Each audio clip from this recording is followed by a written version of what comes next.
Hey y'all, Fat Man Outdoors. Hey, if you like the video, click that like button and click subscribe so that you'll get notifications whenever we post new content. Appreciate you watching. This is the Fat Man. I'm gone. Hey y'all, Fat Man Outdoors. Going to have a little talk here today about our next upcoming project for our deer feeding and hunting area, where we try to keep a pretty good management on it. I like keeping the deer supplied with something to eat through the hard times in the winter, and late December, January, February, where the nut supply's gone, all the ag crops has been brought in, and there's not very much green stuff. Putting out the proper food, putting out in proper amounts, and having food plots that'll last them through the winter, very important. So that you'll have a good herd and a good strong genetic group that are building up for next fall's hunts. Y'all saw the hunt that I did, killed a really nice buck on the property that I own, and just up the holler, just a few hundred yards from where we live, my neighbor took one even bigger than the one I took.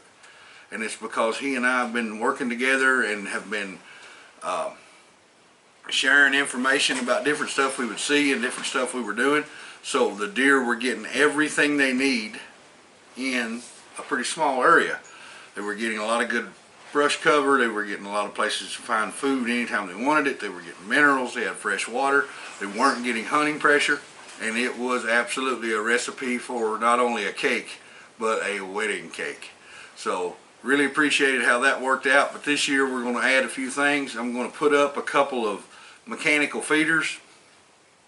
I never really got into the mechanical feeder thing because I always felt like that it was better just to run food plots. But to be honest, we're due for a hard winter. We have not had any winter in several years, and those food plots, if we get big snow on the ground, it's really hard on deers to come across enough food to do them.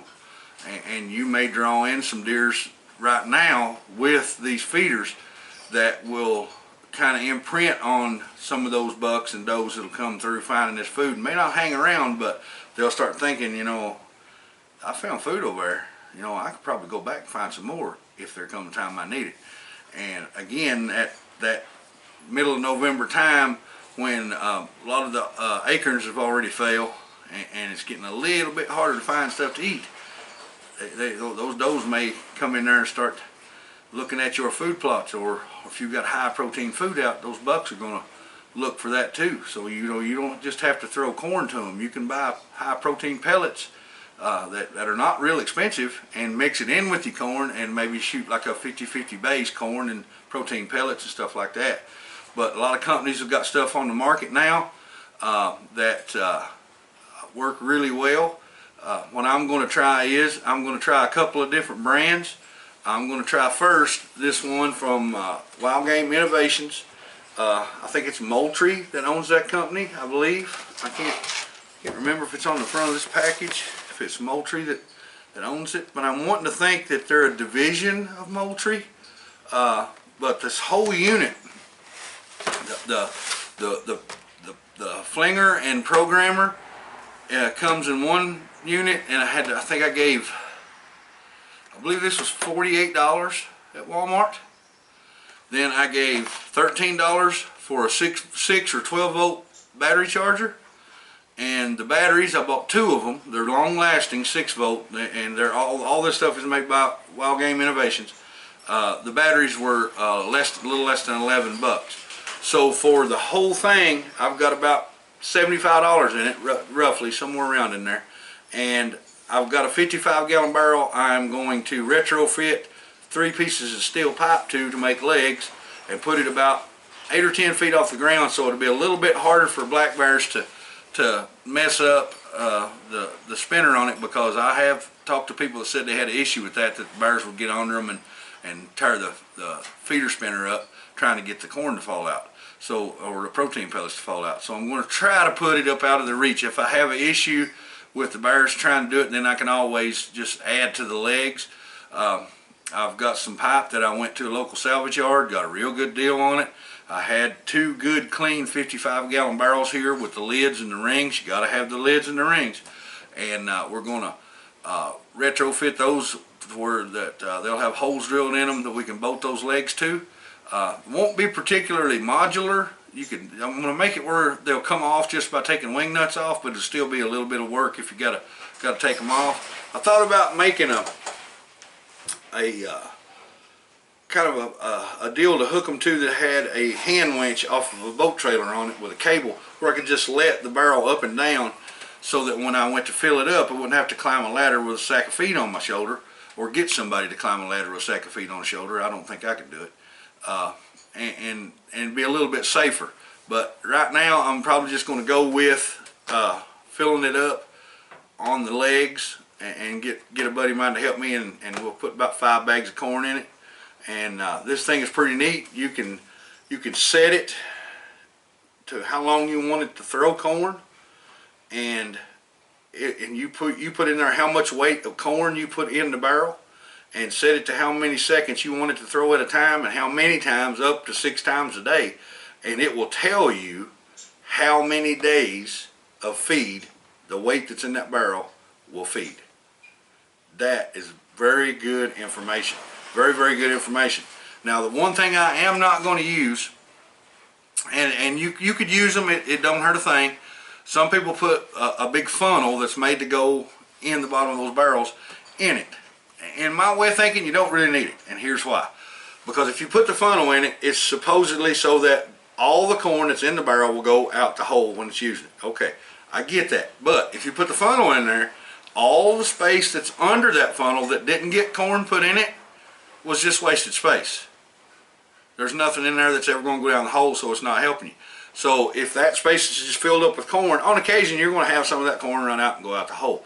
So I don't see how the funnel is going to make it any better or any worse. So all it's going to do is cost about 30 bucks to buy one time I get it shipped here, and I don't need it.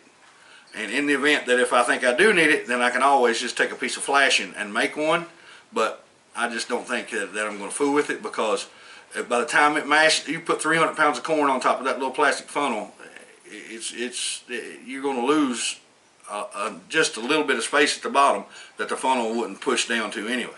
So I'm just not going to deal with the funnel, and I'm going to see how that works out. In the event something happens that doesn't work properly without that funnel, I don't have a problem. I'll take it out and put one in it. I'm not too proud to admit defeat, but I don't think I will. Now, what I want to touch on was these little batteries. Excuse me.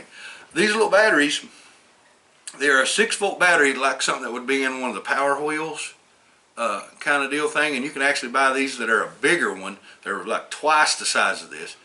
But I've done some reading on these, and these little ones, one battery will run that whole 55-gallon barrel full of feed, run in 10 seconds twice a day.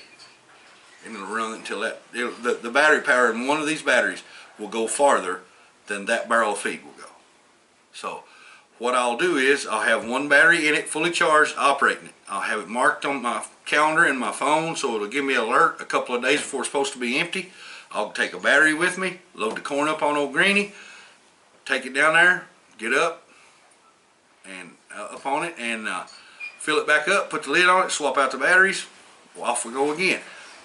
And it's going to help us in 2 ways. Number one, it's a quick operation. You ain't got to spend all day doing something to feed your deer. And number two, is less pressure in the area where you want to hunt. I can go in the middle of the day, sometime between 11 and 1:30 or 2. So it's in the middle of the day. I go in quietly. I don't go down there beating and banging and making noise. Try to be as quiet as I can. Don't talk loud. Don't be yelling, cutting up, having a big time. Just fill it up, put the lid back on it so everything will stay on it, and quietly get out. And maybe, probably wouldn't even be a bad idea to put some rubber boots on and not go down there and, like I do sometimes, in shorts and house shoes.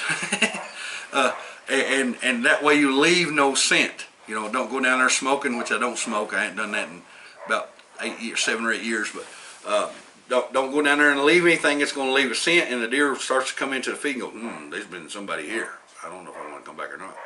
So that's what we're going to do. Now this little charger, the little charger is pretty neat. I got it cut open here. It's just got a wall plug, and it has some little alligator clips. that you just clip on the battery, and the battery's got like a plastic insert, so it can't come off to show you which one is positive, which one's negative. You just put red to red, black to black, plug it up. First you got to set it on what you want to charge. If you want to charge a 6 volt or a 12 volt, and once you set it to that, then you just plug it up and you're good to go.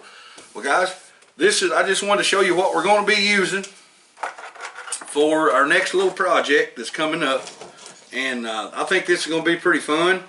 I'm going to do a video on what I do to prep the barrel, to get it cut and get it ready to do its thing, and then probably do another video of the actual setup and filling it and programming it, so that the videos don't take too long. I don't like to have a video that's going to take 30 or 40 minutes because nobody wants to watch them, and you can't explain everything about what you're going to be doing in 10 minutes. You know, I might be able to shorten down how I'm going to retrofit the barrel with the legs and stuff and do that in a 10-minute video, but I can't cut the holes, mount the legs, mount the feeder, take it to the field, fill it up with corn, program it, and do all that in 10 minutes, because if it does, it's going to look goofy, and I just don't want to do it that way. So I'll do it the way I want to. Guys, I hope this was a good video for you, that you enjoyed it, and I'll see you in the next one. It's the Fat Man. I'm gone.